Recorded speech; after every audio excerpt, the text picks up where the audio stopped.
Hello everyone, welcome to DSL classes. आज की video में हम बात करने जा रहे हैं इलेक्ट्रॉन डिस्प्लेसमेंट इफेक्ट्स इन कोवेलेंट कंपाउंड, कोवेलेंट बॉन्ड। जैसा कि आप जानते हो कि कोवेलेंट बॉन्ड में हमने अभी पीछे जो जितनी भी वीडियोस हमने डाली हैं करी हैं ऑर्गेनिक कॉन्सेप्ट्स के बारे में, बेसिक कॉन्सेप्ट्स के बारे में, तो उसमें हम आपको बता रहे थे कि इलेक्ट्रॉन जो है वो डिस्प्लेस हो सकता है अटैकिंग रिएजेंट की प्रेजेंस में। उसमें सबस्ट्रेट जो है वो पहले इंटरमीडिएट में कन्वर्ट होता है एंड देन प्रोडक्ट बनता है। तो यहाँ पर इलेक्ट्रॉन का डिस्प्लेसमेंट कोवेलेंट बॉन्ड में बहुत इम्पॉर्टेंट है जानना। इनके इफ़ेक्ट्स जो हैं वो जानना बहुत इम्पॉर्टेंट है पार्ट, क्योंकि मेन इनमें जो इफ़ेक्ट्स प्रोड्यूस होते हैं, जितने भी टाइप के इफेक्ट्स प्रोड्यूस होते हैं वो इलेक्ट्रॉन की शिफ्टिंग की वजह से होते हैं और उसी के बेस पर आगे डिफरेंट टाइप की ऑर्गेनिक रिएक्शंस जो हैं वो प्रोड्यूस होती हैं। तो ये जो इलेक्ट्रॉन के डिस्प्लेसमेंट से इफेक्ट प्रोड्यूस होते हैं कंपाउंड में रिएक्शन के टाइम, वो हम कैटेगराइज कर सकते हैं 4 डिविजन्स में। We can classify them in 4 parts. पहला है जैसे कि इंडक्टिव इफेक्ट, दूसरा electromeric, resonance effect and hyperconjugation. All are very important to understand, क्योंकि एक एक इफेक्ट से ही नए नए टाइप की ऑर्गेनिक रिएक्शन जो है वो डेवलप हो जाती है। और हर इफेक्ट से रिलेटेड आपको रीजनिंग क्वेश्चन के बारे में जानना भी ज़रूरी है, क्योंकि 12th में आप इन इफेक्ट्स के बिना कॉन्सेप्चुअल पार्ट के क्वेश्चंस अटेंड नहीं कर पाएंगे। तो इसलिए इसे डेप्थ में अच्छे से एक एक इफेक्ट को जानना बहुत इम्पॉर्टेंट है। तो चलिए देर नहीं करते हैं, पहले इंडक्टिव इफेक्ट की बात करते हैं। पहला इफेक्ट लेते हैं, that is the inductive effect. तो इंडक्टिव इफेक्ट बेटा क्या होता है बच्चों? इंडक्टिव इफेक्ट को आप ये समझ सकते हो कि जब भी एक कंपाउंड में, उसकी चेन में कोई भी एक नया एलिमेंट जो है वो अटैच हो जाएगा अदर देन कार्बन, एंड वो जो एलिमेंट है वो या तो इलेक्ट्रॉन रिलीजिंग हो, जो इलेक्ट्रॉन देने वाला इलेक्ट्रोपॉजिटिव टाइप का हो, या फिर इलेक्ट्रॉन अपनी तरफ खींचने वाला इलेक्ट्रॉन विथड्रॉइंग ग्रुप हो। दोनों ही केस में चेन के अंदर एक स्ट्रेन डेवलप हो जाएगा, एक पुशिंग फोर्स या पुलिंग फोर्स डेवलप हो जाएगा, एंड इस फोर्स को ही हमने नाम दिया है इंडक्टिव इफेक्ट। इसे आप एक एग्जाम्पल से अच्छे से समझ सकते हो कि जो मैं क्लास में बार बार समझाती हूँ सबको, कि मान लो 10 बच्चों को मैंने, छोटे बच्चों को 10 जो है एक दूसरे का हाथ पकड़ के मैंने खड़ा कर दिया। अब पहले बच्चे को मैंने क्या किया, फोर्स दिया, धक्का मारा, तो एक बच्चे को ही धक्का नहीं लगेगा, वो पूरी जो उसके साथ कनेक्टेड बच्चे हैं वो सारे बच्चे ही गिर जाएंगे, उनके ऊपर वो फोर्स इफेक्ट डालेगा। और यदि मैं एक पहले बच्चे को ही खींचती हूँ अपनी तरफ, तो तब भी सेम क्राइटेरिया होगा। तो ऐसे केस में वो फोर्स जो है वो पहले बच्चे पर ही नहीं रहा फोकस्ड, वो पूरी चेन में, बच्चों की पूरी चेन में चला गया। हालांकि वो धीरे धीरे कम हो जाएगा, फोर्स का मैग्नीट्यूड वैल्यू बदलेगी, लेकिन वो पूरी चेन में अराइज होगा। ऐसे फोर्स को ही हमने कार्बन चेन के कंपाउंड में नाम दिया है इंडक्टिव इफेक्ट। और ये परमानेंट इफेक्ट होता है, क्योंकि जब तक वो मॉलिक्यूल उस चेन के अंदर प्रेजेंट है तब तक ये इफेक्ट वहाँ पर रहेगा ही रहेगा। सो वी कैन से कि it is a permanent effect, कि मॉलिक्यूल के जाने के बाद ही ये इफेक्ट हटता है। तो ये इफेक्ट जो हैं, क्योंकि 2 तरह के मॉलिक्यूल उस चेन में अटैच हो सकते हैं, जो इलेक्ट्रॉन छोड़ने वाले ग्रुप हों, जो इलेक्ट्रॉन देने वाले ग्रुप हों, जिन्हें हम इलेक्ट्रोपॉजिटिव एलिमेंट्स कहते हैं, उस टाइप के, वो कॉज करेंगे प्लस आई इफेक्ट। और जो इलेक्ट्रॉन अपनी तरफ खींचने वाले ग्रुप होते हैं, पुलिंग ग्रुप या उन्हें विथड्रॉइंग ग्रुप कहते हैं, उससे कॉज होने वाला इफेक्ट होता है minus I effect. So inductive effect को हम 2 कैटेगरीज में डिवाइड कर सकते हैं। चलिए अब आपको ऐसे तो समझ आ नहीं रहा होगा डेफिनेशन से, हम एक एग्जाम्पल की हेल्प से इसे समझते हैं। तो माइनस आई इफेक्ट का मैं पहले एग्जाम्पल आपको दिखा रही हूँ।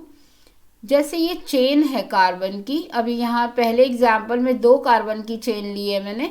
तो पहला कार्बन जो है that is attach to halogen element Cl, and हमें सबको मालूम है कि हैलोजन्स जो होते हैं वो बहुत इलेक्ट्रॉन नेगेटिव एलिमेंट्स होते हैं, इलेक्ट्रॉन विथड्रॉइंग ग्रुप्स होते हैं, अपनी तरफ फोर्स से इलेक्ट्रॉन पेयर को खींचते हैं। तो ये जो इनके बीच में इलेक्ट्रॉन पेयर होगा वो क्लोरीन की तरफ फोर्सफुली खींचा जाएगा, क्योंकि क्लोरीन ज़्यादा कार्बन से ज़्यादा इलेक्ट्रॉन नेगेटिव एलिमेंट है।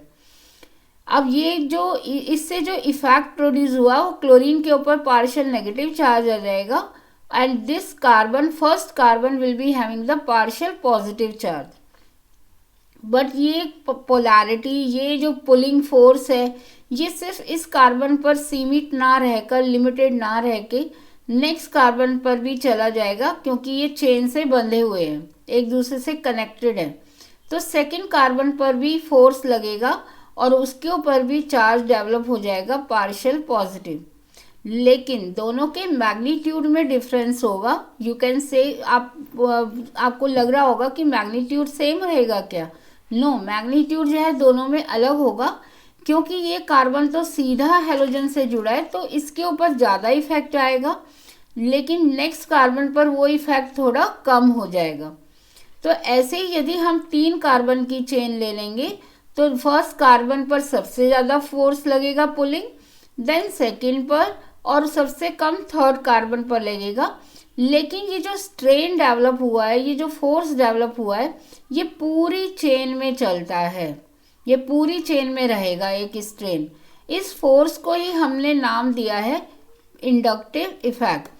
एंड क्योंकि यहाँ पर हैलोजन अपनी तरफ खींच रहे हैं इलेक्ट्रॉन पेयर को, तो इनसे जो डेवलप होगा I effect, that will be called as the minus I effect. जब एलिमेंट अपनी तरफ इलेक्ट्रॉन कार्बन से अवे, जिस कार्बन से वो जुड़े हैं उससे दूर लेके जा रहे हैं इलेक्ट्रॉन को, तो उस इफेक्ट को हम कहते हैं माइनस आई इफेक्ट।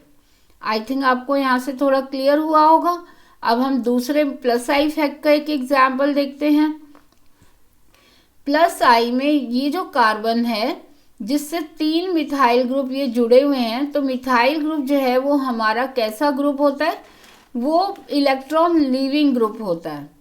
तो this group is electron leaving group and electropositive in nature.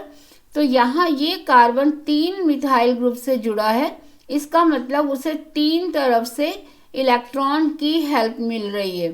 तो ये जो इनके इलेक्ट्रॉन हैं, इन कार्बन के 1, 2, 3 तीनों के इलेक्ट्रॉन इस कार्बन की तरफ वो पुल करेंगे, देंगे उनको कि हमारे इलेक्ट्रॉन ले लो, क्योंकि ये इलेक्ट्रोपॉजिटिव है नेचर में। तो ये इनके इलेक्ट्रॉन की जो डायरेक्शन रहेगी वो टूवर्ड्स कार्बन रहेगी, इसलिए हम इसे कहते हैं प्लस आई इफेक्ट। जितने ज़्यादा ऐसे ग्रुप कार्बन से अटैच होंगे उतना ज़्यादा स्ट्रॉन्ग प्लस आई इफेक्ट होगा। जैसे यहाँ टर्शरी कार्बन है, इसमें तीन तरफ से प्लस आई इफेक्ट लग रहा है, और इस कार्बन के पास सिर्फ 2 मिथाइलेटेड कार्बन है, तो यहाँ 2 तरफ से प्लस आई इफेक्ट लगेगा सेकेंडरी कार्बन में, और प्राइमरी कार्बन में सिर्फ एक ही मिथाइल ग्रुप रह गया इस एग्जाम्पल में, तो यहाँ पर सिर्फ इसके पास एक ही carbon plus I effect produce करेगा। तो सबसे ज़्यादा स्ट्रॉन्ग प्लस आई इफेक्ट हमें टर्शरी कार्बोनियम आयन में मिलता है, देन सेकेंडरी में, और लीस्ट हमें मिलता है प्राइमरी कार्बोनियम आयन में। तो ऐसे जो भी ग्रुप होंगे जो इलेक्ट्रॉन को लीव करने वाले, देने वाले ग्रुप होंगे, उनसे हमेशा कार्बन पर जो चार्ज इलेक्ट्रॉन है वो उसकी डायरेक्शन क्या रहेगी? टूवर्ड्स कार्बन रहेगी। ऐसे इफेक्ट को हम प्लस आई इफेक्ट कहते हैं। ठीक है, तो इंडक्टिव इफेक्ट का मतलब क्या हुआ? अब इंडक्टिव इफेक्ट की एक बार डेफिनेशन और देखते हैं कि जब भी कार्बन की चेन में इलेक्ट्रॉन रिलीजिंग या इलेक्ट्रॉन विदड्रॉइंग स्पीशीज आ जाती हैं चेन के अंदर, तो उनके अंदर एक परमानेंट डाइपोल मोमेंट रेडी हो जाता है, अराइज हो जाता है, और वो डिपेंड करता है कि टूवर्ड्स रहेगा कार्बन या अवे फ्रॉम कार्बन रहेगा। इस इफेक्ट को हम इंडक्टिव इफेक्ट कहते हैं। ठीक है, इंडक्टिव इफेक्ट आई थिंक आपको क्लियर हो गया होगा यहाँ पर दोनों एग्जाम्पल की हेल्प से। तो हम अब देखते हैं सेकंड इलेक्ट्रोमेरिक इफेक्ट की बात क्या है, इलेक्ट्रोमेरिक इफेक्ट क्या होता है, सेकंड इफेक्ट की बात करते हैं। लेकिन इससे पहले मैं आपसे रिक्वेस्ट करना चाहूँगी कि आप प्लीज़ हमारे चैनल को सब्सक्राइब कर दीजिए। यदि आप नए हैं, आपने अभी तक सब्सक्राइब नहीं किया है तो सब्सक्राइब करिए, लाइक भी कर दीजिए प्लीज़, क्योंकि आपको यदि वीडियो समझ आ रही हैं तो लाइक तो बनता ही है ना। एंड शेयर भी कीजिए अपने फ्रेंड के साथ, क्योंकि नॉलेज हमेशा बांटने से बढ़ती है। तो हम सेकंड इफेक्ट की बात कर रहे हैं अब, इलेक्ट्रोमेरिक इफेक्ट, इसे ई इफेक्ट भी कहते हैं और इंडक्टिव इफेक्ट को हम शॉर्ट में आई इफेक्ट भी कहते हैं। इलेक्ट्रोमेरिक इफेक्ट क्या होता है अभी अब इलेक्ट्रोमेरिक इफेक्ट जो है ये तब डेवलप होगा जब हम कार्बन और कार्बन के बीच में मल्टीपल बॉन्ड होगा। मल्टीपल बॉन्ड मतलब कम से कम डबल बॉन्ड होना चाहिए, तब ये इफेक्ट डेवलप होता है due to the transfer of electron. And second thing, इसको कॉज करने के लिए एक अटैकिंग रिएजेंट का मिक्सचर में होना जरूरी है। यदि अटैकिंग रिएजेंट हट जाएगा, मिक्सचर में से निकाल लिया जाए, तो ये इफेक्ट भी ख़त्म हो जाता है। ये परमानेंट इफेक्ट नहीं हुआ क्योंकि चेन में नहीं जुड़ा हुआ। वो जो रिएजेंट है वो हम जब मिक्सचर में डालेंगे अटैक करने के लिए तब ये प्रोड्यूस होगा, और यदि हम निकाल लेते हैं तो ये इफेक्ट ख़त्म हो जाएगा। तो इसलिए ये इफेक्ट कैसा इफेक्ट है, it is a temporary effect and ये सिर्फ रिएजेंट की प्रेजेंस में ही होता है, उसकी एब्सेंस में ये कॉज नहीं होगा। ठीक है, तो ये दोनों में डिफरेंस आपको क्लियर हो रहा होगा। इंडक्टिव इफेक्ट जो है वो परमानेंट इफेक्ट होता है एंड किसी रिएजेंट की प्रेजेंस में नहीं होता, उसमें चेन में ही एलिमेंट जुड़ा हुआ होता है, विदड्रॉइंग या लीविंग। यहाँ पर इलेक्ट्रोमेरिक इफेक्ट में रिएजेंट मिक्सचर में डाला जाएगा तब ये इफेक्ट प्रोड्यूस होगा, और कहाँ होगा, एक मल्टीपल बॉन्ड वाले कार्बन के ऊपर होगा। यदि सिंगल बॉन्ड है तो वहाँ नहीं हो सकता, ये डबल या ट्रिपल बॉन्ड पर ही कॉज होता है। अगेन ये भी इलेक्ट्रोमेरिक इफेक्ट भी दो तरह के होते हैं, -C एंड +C। अब यहाँ पर क्योंकि अटैकिंग रिएजेंट की बात हो रही है, अटैकिंग रिएजेंट इलेक्ट्रोफाइल है या न्यूक्लियोफाइल है, तो उसके बेस पर ही ई इफेक्ट जो है वो दो कैटेगरीज में डिवाइडेड है, -C एंड +C। चलिए देखते हैं -C या +C ये कब कॉज होंगे। पहले हम +C इफेक्ट ले रहे हैं, उसका एग्जाम्पल, इस कार्बन, इन दोनों कार्बन के बीच में यहाँ पर है डबल बॉन्ड, मल्टीपल बॉन्ड का होना जरूरी है इस इफेक्ट के लिए। जब भी हम एक, मान लो मैंने अटैकिंग रिएजेंट लिया A, इस अटैकिंग रिएजेंट को मैंने मिक्सचर में डाल दिया, तो उसके मिक्सचर में आने के बाद क्या चेंजेस आएंगे इन दोनों कार्बन के बीच में, कि इनका जो पाई इलेक्ट्रॉन होगा वो एक कार्बन पर शिफ्ट हो जाएगा। ठीक है, दोनों सिमेट्रिक हैं तो एक कार्बन पर शिफ्ट हो जाएगा, किसी पे भी कर दीजिए। एंड देन जिस कार्बन पर इलेक्ट्रॉन शिफ्ट हुआ है वो हो जाएगा नेगेटिव चार्ज, क्योंकि इसके पास एक एक्स्ट्रा इलेक्ट्रॉन आ गया, और दूसरे कार्बन ने क्योंकि अपना इलेक्ट्रॉन दे दिया है तो उस पर आ गया पॉजिटिव चार्ज। अब जिस कार्बन पर इलेक्ट्रॉन शिफ्ट हुआ था उससे ही अटैकिंग रिएजेंट यदि जाकर जुड़ जाता है, एक इस डेफिनेशन को अच्छे से समझ लीजिए कि जिस कार्बन पर इलेक्ट्रॉन का पेयर शिफ्ट हुआ था उसी से यदि अटैकिंग रिएजेंट जाकर अटैच हो जाता है, इट मीन्स ये पॉजिटिव होगा। ये ध्यान रखिए ना, इस बात को ध्यान रखिए कि अटैकिंग रिएजेंट कैसा होगा, पॉजिटिव, तभी वो नेगेटिव की तरफ अट्रैक्ट हो रहा है। तो ये यदि इस कार्बन से ही जुड़ गया जाके, जैसे यहाँ आप देख रहे हो, तो दैट में तब हम इसे कहेंगे +E इफेक्ट।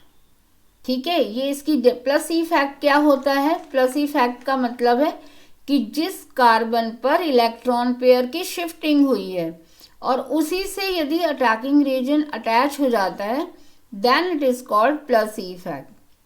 ठीक है, डेफिनेशन समझ आई +E इफेक्ट की। यहाँ पर इस शिफ्टिंग को ध्यान रखना है आपको कि कार्बन का पेयर जिस कार्बन पर गया है पूरा पेयर वो हो जाएगा नेगेटिव चार्ज। उस नेगेटिव चार्ज से जब अटैकिंग रिएजेंट जुड़ जाएगा देन उसे हम क्या कहेंगे, प्लस ई इफेक्ट कहेंगे, और ये इस टाइप का कंपाउंड बन जाएगा जिसमें प्लस चार्ज है वो बाद में किसी नेगेटिव पार्ट से जाकर अटैच होगा, देन ये स्टेबल हो जाएगा। ये अभी मैंने मैकेनिज्म का फर्स्ट पार्ट लिया है जहाँ पर प्लस ई इफेक्ट मुझे दिखाना था। ठीक है, तो ये इसकी मैंने यहाँ डेफिनेशन लिख दी है, आप इसे पढ़ सकते हो। When attacking reagent attaches to that carbon at which transfer of electron has taken. ठीक है ना। अब नेक्स्ट इसका रिवर्स होने वाला है माइनस ई इफेक्ट। यहाँ पर इलेक्ट्रॉन पेयर इस कार्बन पर मैंने शिफ्ट कर दिया है, दूसरे कार्बन पर चला गया, और जिस कार्बन पर शिफ्ट हुआ था इलेक्ट्रॉन उस कार्बन से अटैकिंग रिएजेंट नहीं जुड़ रहा। वो किससे जुड़ रहा है, दूसरे कार्बन से जुड़ रहा है। मीन्स आप ये समझ सकते हो कि जो कार्बन पॉजिटिव चार्ज है उससे जब ये जाकर अटैकिंग रिएजेंट जुड़ेगा then it will be called as minus E effect. तो here again the multiple bond होना जरूरी है। Transfer of complete pair of electron एक कार्बन पर होगा, किसकी प्रेजेंस में, अटैकिंग रिएजेंट की प्रेजेंस में। अटैकिंग रिएजेंट मैंने यहाँ बी टाइप का लिया। अब ये जो बी अटैकिंग रिएजेंट है वो उस कार्बन से जुड़ा जहां पर इलेक्ट्रॉन पेयर शिफ्ट नहीं हुआ था। ठीक है, then it is called minus E effect. तो ये इसकी डेफिनेशन है, आप यहाँ से पढ़ सकते हैं। Attacking reagent attaches to that carbon which is away from that transfer of electron has taken, जिससे दूर इलेक्ट्रॉन पेयर जो है वो ट्रांसफर हुआ है, उसे हम माइनस ई इफेक्ट कहते हैं। अभी आप ये मैकेनिज्म सारे जो है वो आगे पढ़ने वाले हो, चैप्टर वाइज आएंगे, आपके हाइड्रोकार्बन्स में आएंगे तो आपको पिक्चर्स और क्लियर हो जाएंगी उन मैकेनिज्म। इनके हेल्प से ही आप मैकेनिज्म ऑर्गेनिक रिएक्शन का अच्छे से समझ सकते हो। तो this transfer of electron of the pi electron in the carbon multiple bond it will give rise to electromeric effect in the presence of any attacking reagent. यदि अटैकिंग रिएजेंट में यहाँ से निकाल दूँ तो ये जो यहाँ से ट्रांसफर हो रहा है वो बंद हो जाएगा। तो ई इफेक्ट जो है वो एक टेम्परेरी इफेक्ट होता है जो सिर्फ इस रिएजेंट की प्रेजेंस में ही कॉज होता है, अदरवाइज ये नहीं होगा। ठीक है, तो आपके पास डिफरेंस इंडक्टिव इफेक्ट और ई इफेक्ट के डिफरेंसेस आपके पास कुछ पॉइंट्स आ गए होंगे। आप उनको एक कॉपी में लिखेंगे, इंडक्टिव इफेक्ट और इलेक्ट्रोमेरिक इफेक्ट में क्या डिफरेंस है, उन्हें लाइन आप पॉइंट्स बनाएंगे एंड देन उसकी फोटो को जो है लेकर आप इसका एक पिक्चर लेकर आप टेलीग्राम ग्रुप पर DSL क्लासेस 12 करके जो ग्रुप हमने बनाया हुआ है उस पर आप सेंड कर सकते हो। तो नेक्स्ट वीडियो में हम आपसे बात करेंगे अगले 2 रेजोनेंस एंड हाइपर कंजुगेशन के बारे में। अनअकैडमी जो है वो 6 से 12th क्लास के लिए आइकॉनिक सब्सक्रिप्शन लेके आया है जिसमें सारे ही फीचर्स जो हैं वो प्लस के ही होंगे। अच्छे फीचर्स सारे प्लस के रखे गए हैं, लेकिन यहाँ पर जो पेरेंट्स से कनेक्शन की प्रॉब्लम हो रही थी प्लस में वो यहाँ रिमूव करने की कोशिश की गई है। अब वो कैसे की गई है वो आपको हम समझा देते हैं ताकि आप इसके बारे में अच्छे से जान सकें और आइकॉनिक सब्सक्रिप्शन के बारे में सोच सकें और ले सकें। तो प्रॉब्लम क्या थी कि पेरेंट्स को पता नहीं चल रहा था कि बच्चे क्या पढ़ रहे हैं, कितनी अटेंडेंस है उनकी, प्लानर क्या है, कितना रह गया, कितना हो गया। तो इन सब बातों को ध्यान में रखते हुए आइकॉनिक सब्सक्रिप्शन जो है लाए हैं अनअकैडमी। इसमें क्या करेंगे कि पर्सनल आपको मेंटरशिप मिलेगी, टीचर वाइज आपके सारे डाउट्स क्लियर किए जाएंगे लाइव सेशन में। जब आपकी लाइव क्लासेस चल रही होंगी तभी आपके जो भी डाउट्स हैं वो साथ साथ क्लियर कर दी जाएंगी। एंड स्टडी आपकी प्लान की जाएगी वीकली मंथली बेसिस पर, एंड उसके लिए साथ साथ उसको चेक करने के लिए कि आपकी परफॉर्मेंस में कितना बेटरमेंट हुआ है, कितना अच्छी हुई है आपकी परफॉर्मेंस, उसके लिए डिफरेंट जो है टेस्ट सीरीज़ हैं, क्विजेस ली जाएंगी एंड देन इस सारी रिपोर्ट को आपके पेरेंट्स को शो ऑफ भी किया जाएगा, उनसे पेरेंट्स मीटिंग भी की जाएगी ताकि उनको कनेक्ट किया जा सके। तो ये इस तरह से पेरेंट्स भी उस पिक्चर में रहेंगे और उन्हें भी पता रहेगा कि उनका बच्चा जो है वो कितना अच्छा ग्रो कर रहा है। तो ये सब फीचर्स हैं आइकॉनिक सब्सक्रिप्शन के, तो बहुत ही अच्छा अमेजिंग फीचर है, प्लीज़ ज़रूर लीजिए। एंड ये चार्जेस हैं 6th 7th 8th क्लासेस के लिए, डिफरेंट ड्यूरेशन एंड उसके अकॉर्डिंग 6 मंथ का जैसे आप 17,000 ले सकते हो, 1 ईयर का 28,000 है एंड एडिशनल आपको डिस्काउंट मिल जाएगा 10% का यदि आप DSL क्लासेस का उसमें कोड डालते हो, रेफरल कोड डालते हो। ये आपके 9th से 12th क्लासेस के लिए हैं ड्यूरेशन एंड चार्जेस।